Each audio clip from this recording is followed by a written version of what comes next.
Nerve impulses, also known as action potentials, travel from the brain or spinal cord to trigger the contraction of skeletal muscles. An action potential propagates down a motor neuron to a skeletal muscle fiber. The site where a motor neuron excites a skeletal muscle fiber is called the neuromuscular junction. This junction is a chemical synapse consisting of the points of contact between the axon terminals of a motor neuron and the motor end plate of a skeletal muscle fiber. The events at the neuromuscular junction occur in 7 coordinated steps. Step 1. An action potential travels the length of the axon of a motor neuron to an axon terminal.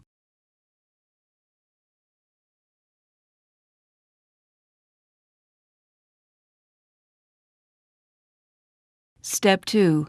Voltage-gated calcium channels open and calcium ions diffuse into the terminal.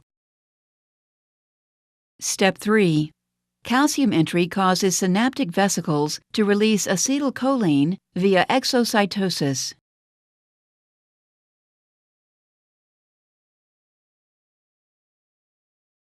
Step 4.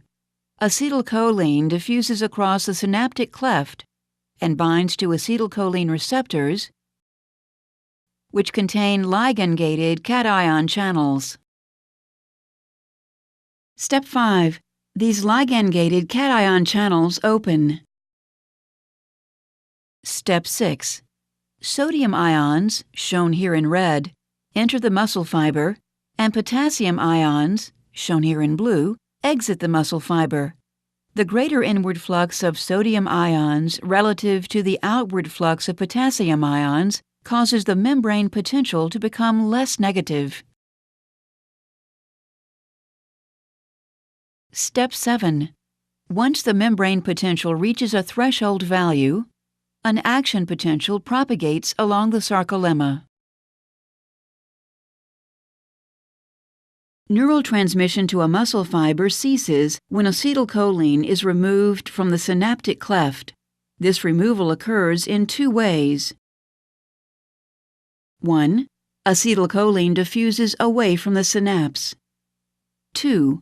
Acetylcholine is broken down by the enzyme acetylcholinesterase to acetic acid and choline.